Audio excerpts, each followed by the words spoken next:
Big up! Greetings. Welcome back to the Oddiowave Records studio. I am DJ Oddio. It's been a little over a month since my last recording, since my last video. The reason for the hiatus partially is trying to come up with some fresh ideas. I'm trying to make videos with some concepts, techniques, some things in music and production that you can't find anywhere else or that I've not seen. And I decided that I should make a video just on what I'm into right now, what I've been working with and doing lately. I started messing with Apple Live Loops and with the loop function in Logic Pro. I used to use Pro Tools, and someone introduced me to Logic Pro X about 6 or 7 years ago. And I started to mess with it a little and realized that I really enjoyed the workflow and production in Logic. And what I would do is I would produce in Logic, build my tracks, get to a pretty good point, and then I would fly the stems, the multi-tracks over to Pro Tools and then mix in Pro Tools. And the reason for this is it was my understanding that Pro Tools was the industry standard. Industry standard. Bullshit. Whatever that means. Anyway, as time went on and I started to realize that the same plugins I have work in Logic, and as a mixer, it really wasn't inferior to Pro Tools. I didn't notice much difference in anything other than it was more user-friendly and intuitive. I actually now prefer Logic, got rid of Pro Tools. I have an old version on my laptop just for when I'm working with someone, an artist, and they send me, you know, their vocals or recordings or instrumentation in Pro Tools. I often will get a session. What happens is the engineer will record in Pro Tools and send me the session because it's much easier than breaking it down, creating stems or waveforms. It's a pain in, it just gives me more work to do, which is fine. But that's the only reason that I have Pro Tools anymore. I'd prefer not to use it at all because it doesn't add anything or give me any extra bonuses that Logic does not have. Also, it's $750 to buy a new, which I've done twice in my life. And after they expire, you can upgrade, you know, for few $100, or they have annual pass, which is a couple $100. All that being said, it's way too expensive. It's not worth what the price is. So that's my spiel on why I use Logic. So don't leave hateful comments. Not a professional because I don't use Pro Tools, yada, yada, yada, yada, yada. Logic has many great production features. One that I've just started to mess with, like I said, was Apple Loops. You click up here, this is your mix or your edit window. If I click on the show/hide live loops grid, I get my live loops grid. And then if I click this little loop-de-loop, appropriate, I can open up my loop browser. If I go down this list, the list that pops up is alphabetical. If you want to organize or break down a specific instrument, genre, etc. At the top here, you can do that. And you can also, with this little icon here, focus on only drummer loops, patterns, software instruments, audio loops, and right now it's on all. Now, the reason why this is important and what you want to look for here, if you select an audio loop, what you're getting is a waveform.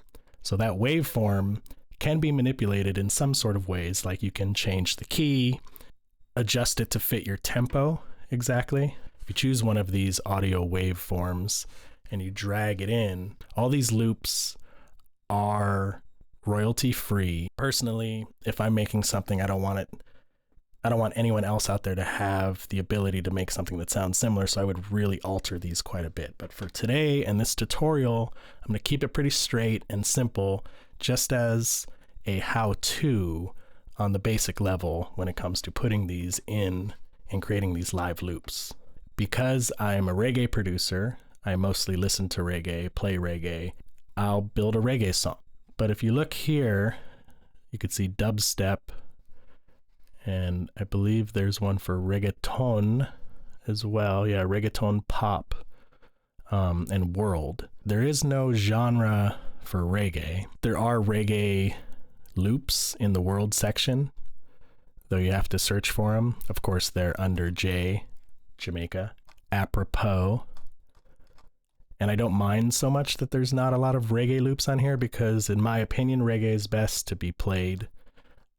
It's not exactly a sample-based genre like hip hop, rap, stuff like that. Although I often use samples. They usually don't lead the song, but there's something that's just in there as texture or as another piece. Now what we're going to do is straight up make a song with nothing but loops and just show you simply how this program works and how quickly you can make a beat with something like this and get into a workflow. It's especially useful for people who like to maybe play guitar. What got me started on this was I just wanted to jam out and do some guitar solo practice. So as I'm practicing, I'll sometimes go over a beat that I have made, but if I want to try something fresh and challenge myself or learn something new, I could very rapidly build a song that sounds high quality, good to jam to in a matter of minutes. So let's go down here to the J, and I'm just in the world category. All right, now we have some Jamaican sounds. So if we start listening to some of these and just see what we're messing with.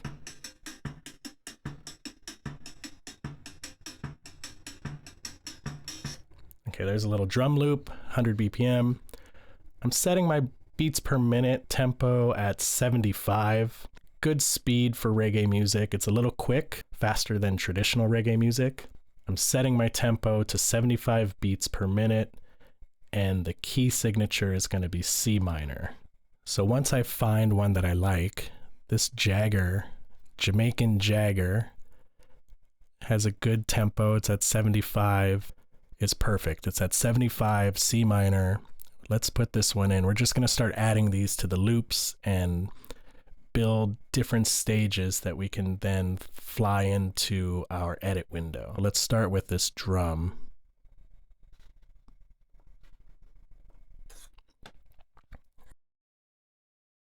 Create an audio track, fly this drum over.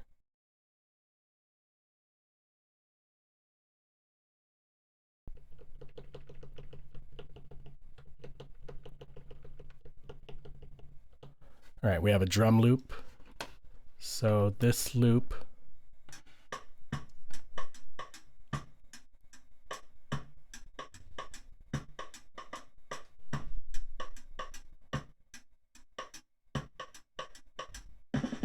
right, not bad. Let's add in a bass.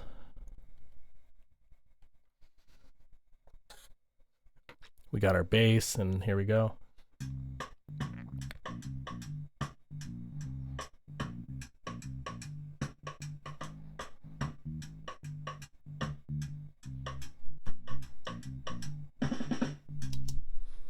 Nice. Okay, let's add then, there's gotta be a guitar. Here's the guitar. Let's listen first. Is this a chuck? Yeah, so that's our bang guitar. Add the bang.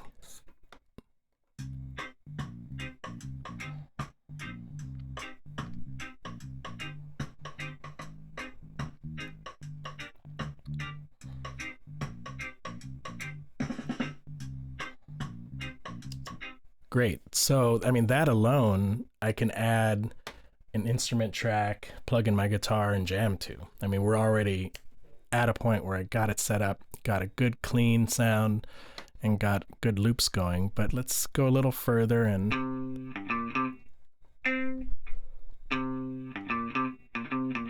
Okay, so that's like a muted pluck. Let's put that in there too.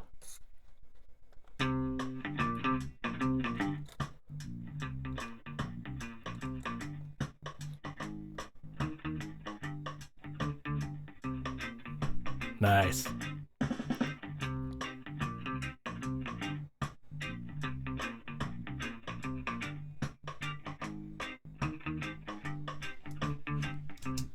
All right, that sounds good. Let's add an organ.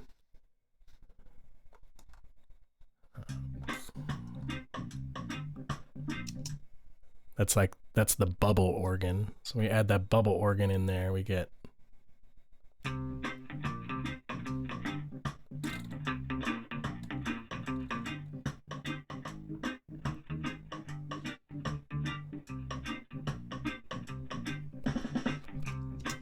Cool, good turnaround, everything. Add a few more of these in. We could start to build layers to it. So we could start to do arrangement right here, even in the loops. So if I do a second layer, let's pick this second drum. Drum 2, put it there. Let's pick bass 2, put it there. And let's pick the same guitars. We don't want to change that sound too much. Maybe we could add this other higher pitched muted pluck. So this is played at a different octave, you could hear. Okay, as we start to build this up and arrange it,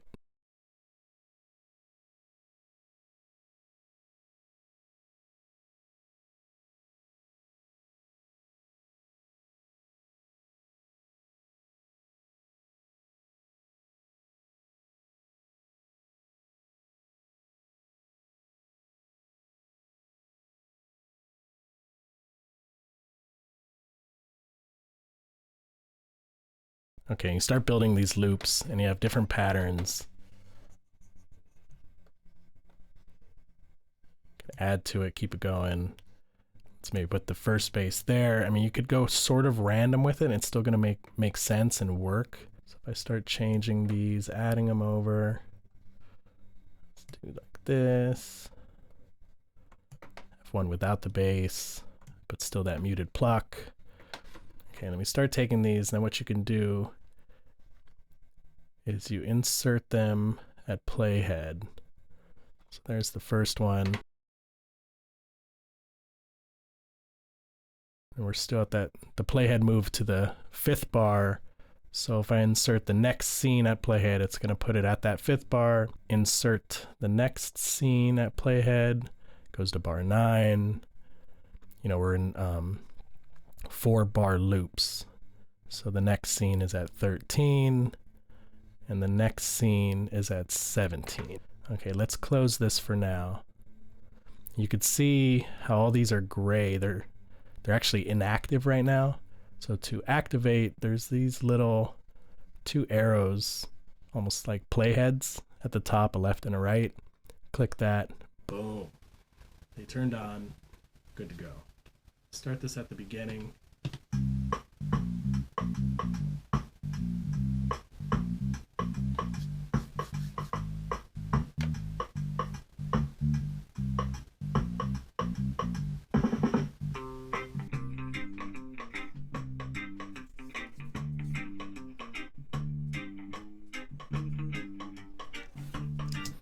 I did not preview this bass, the second one, and I could already tell I don't like it. So simple as this to just delete and alter, because they're in the edit mode and they just put these waveforms in here, they're all good to go. So I could just cut, copy, paste, move, change, alter in any sort of way. Could always go back to my live loops and change it here too, get rid of those and alter them and go back and forth. Once they're here and staged and kind of set, I usually just put them over in the edit mode and go from there. I don't mess around here too much in the original building phase or spend any time editing in this mode. It's just a way to kind of build and get the groove going and get the starting off point. And you could already see, I mean, the drums, bass, this is stuff that if I'm recording, it's going to take hours to do. And through this program here, I could just fly them in, set them up. There's not even any mixing on them yet, and they already sound clean and good. They're high quality audio files and really clean and sound great.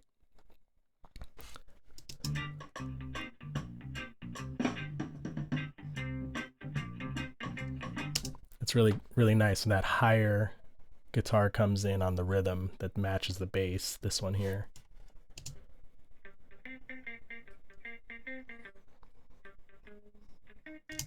And what's great, again, I could, if I'm thinking this is a little bit too fast, let's say I want to slow it down. Bring the tempo down. And it just slows it right down. This is 59, it's pretty slow tempo. And then beyond that too, if you want to change the key, you know, C minor, let's go way off from that and go to A major.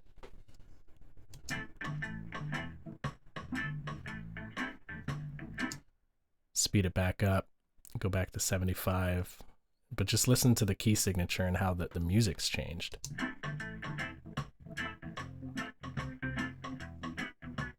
It sounds a little bit off. I mean, once notes get changed and the pitch is adjusted and the pitch is bent and moved somewhere else, sometimes one note to another, half step, whole steps, they just don't quite work.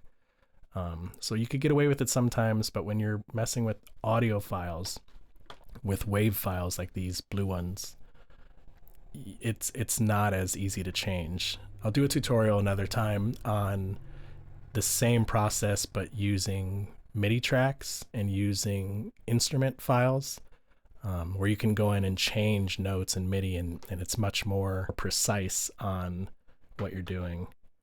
For now, let's keep it at 75. Let's stay in C minor, and let's go from here. Fast forward through some of the technical work and the editing process that's really just kind of boring. And I worked with this track a little bit. You could see the original live loops from Apple here, the lighter blue color.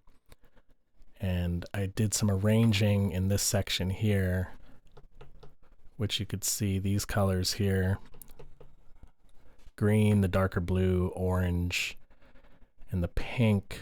Some of these are more live loops.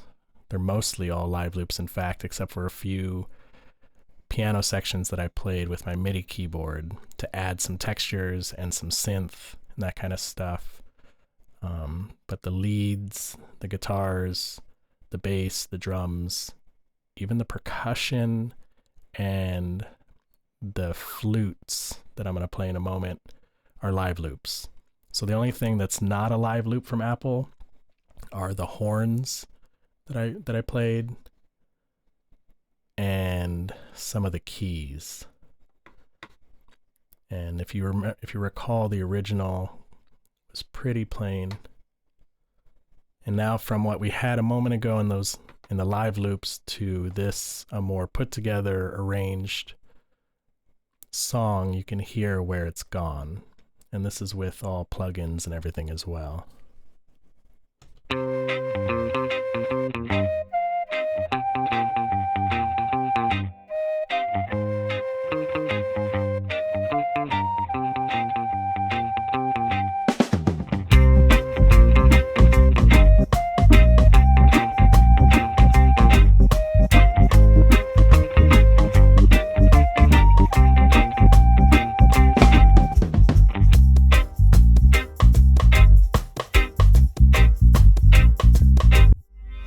Already you hear much more production and much more into it, and that's just kind of the intro and the lead in.